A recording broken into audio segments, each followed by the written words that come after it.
Today, I'm going to tell you some important facts that maybe you'll be hearing for the first time. Facts that the media does not show you. I will talk about the man that many of you do not know very well. I will talk about the man that many people in the West have the wrong idea about. I will tell you about the man that God chose to be the final messenger of his message. The man who got sent as a mercy for mankind and for all that exists. I will tell you about the man that was known amongst his enemies in Mecca as the truthful and the trustworthy. I will tell you about him so that you can judge for yourself and ask yourself, was this person a liar and criminal that ignorant people have accused him of being? Really, for me, it's difficult to know what I should begin with. His patience, his integrity, his mercy with his enemies, his mercy with Bedouins, or his mercy with children, or his mercy with animals. Yeah, even animals. The Prophet Muhammad was so merciful that if he saw a cat while he was washing himself before going to prayer, he would lower his bowl of water down for the cat to drink from. He emphasized that people should always be considerate of their own mental state.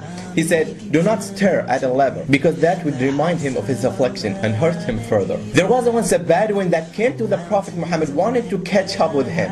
And when he got close to the Prophet Muhammad, he pulled him aggressively by his dress in such a way that the dress rubbed hard against his neck, leaving a mark. So what exactly did this Bedouin want? He said to the Prophet, "Oh Muhammad, give me some of the wealth that Allah has given you." What? Is this a good way to ask someone for money? What would you do if someone asked you to give the money in this way? If the Prophet Muhammad was an angry man and criminal as is accused by ignorant people, how would he have treated this man? If he wasn't an angry man and criminal, he would destroy this man immediately, or at least would tell him, get lost. He did not say arrogantly, "You don't know who I am. I am the messenger of Allah. Get out." But because of his mercy, the Prophet turned around, smiled, and he ordered that the man be given something. This was the manner of the Prophet Muhammad, peace be upon him. His servant Anas, may Allah pleased with him, said, "I served the messenger of Allah for 10 years. I never heard him complain about anything I did.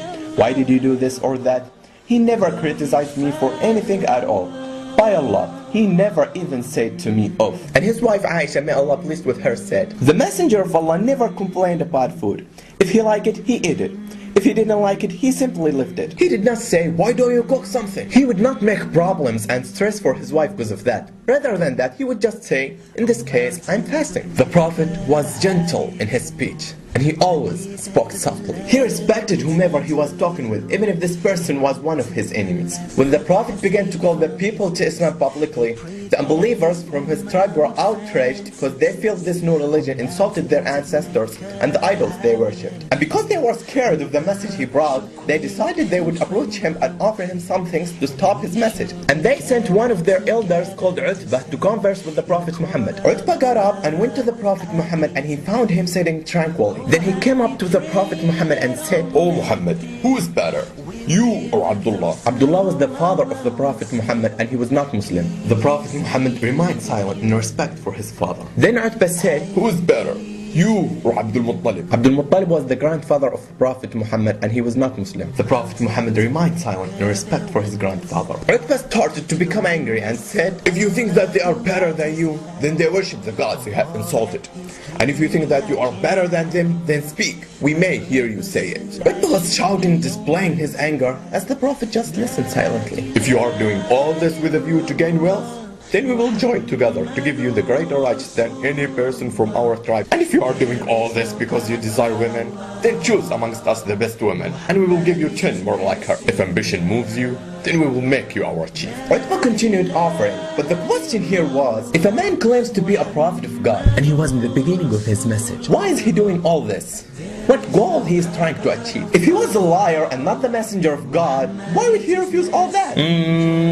He wants fame. I would agree with you in the case of if he was in the middle of his message and he had so many followers, but he was offered leadership, wealth, and women to stop his message in the beginning of his message when he had a few followers. If he was a liar, why would he refuse all that if those things were what he was trying to get? Utbah continued to speak with the Prophet Muhammad in an insulting manner, but the Prophet did not interrupt him. After Utbah had made his offers, he was waiting for a response.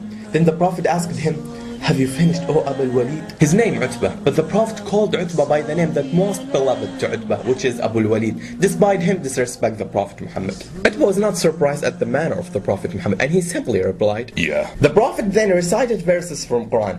I cannot tell you the rest of the story because I don't want to take up more of your time. But look at how he was respectful to the one who was disrespectful and an enemy to him. He did not interrupt him and say, "Shut up, I'm a prophet and the messenger of Allah." The Prophet listened silently to him, then he said, "Have you finished, O Abu Walid?" This was the manner of the Prophet Muhammad. He was a man who was always gentle when he dealt with people, and he is the best example to follow. This all took place in Mecca, where the unbelievers kicked him out, where they killed and tortured his companions. After his exile, when the Prophet returned to Mecca in victory, he looked around at Mecca and he looked at its residents. He reflected upon how they had fought against him, put him under unbearable stress, turned people away from him, murdered and tortured his companions. He began to pass by all the places where he was abused and ridiculed. How often did he hear in those places, "Oh crazy! Oh magician! Oh liar!" On that day, the promise God gave to him had come true, and he passed through them as a powerful leader. So how did he feel as he entered Mecca? He didn't say, "Today is a day of retaliation and I will kill you." He did not strut around with pride and arrogance. No, instead, he bowed his head in humility and reverence to his Lord upon witnessing the victory that Allah has blessed him with. He had the chance for revenge, but he did not take it out because of his mercy. This was the manner of the Prophet Muhammad.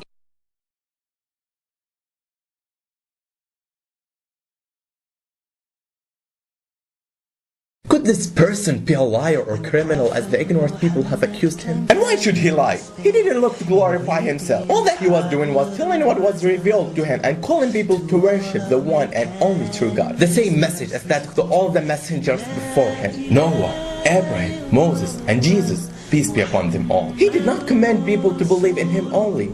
He commanded us to believe in all the messengers and prophets.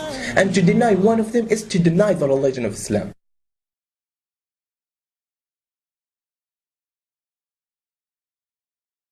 And if he was looking to glorify himself, he was offered leadership, wealth, and women to stop his message when he was in fragile situation. And he was in the beginning of his message, and there were only a few followers with him. So why were they offering these things to Muhammad if he was in fragile situation? Why did not they kill him and end everything? Because Abu Talib, the Prophet's uncle, was one of the leaders of Mecca. He was not Muslim, but he was protecting the Prophet Muhammad. Even though they tried secretly, but they failed. Abu Talib knew that the Prophet Muhammad was messenger of God, but he did not change his religion because he was afraid of people saying that he left the religion of his forefathers. There are many people who don't want to change their religion because they were born and reside in that faith. Don't be that person. I bear witness that there is no God but Allah, and I bear witness that Muhammad is the messenger of Allah, and I bear witness that Jesus is the slave of Allah and his messenger. Thanks for taking your time to watch this video.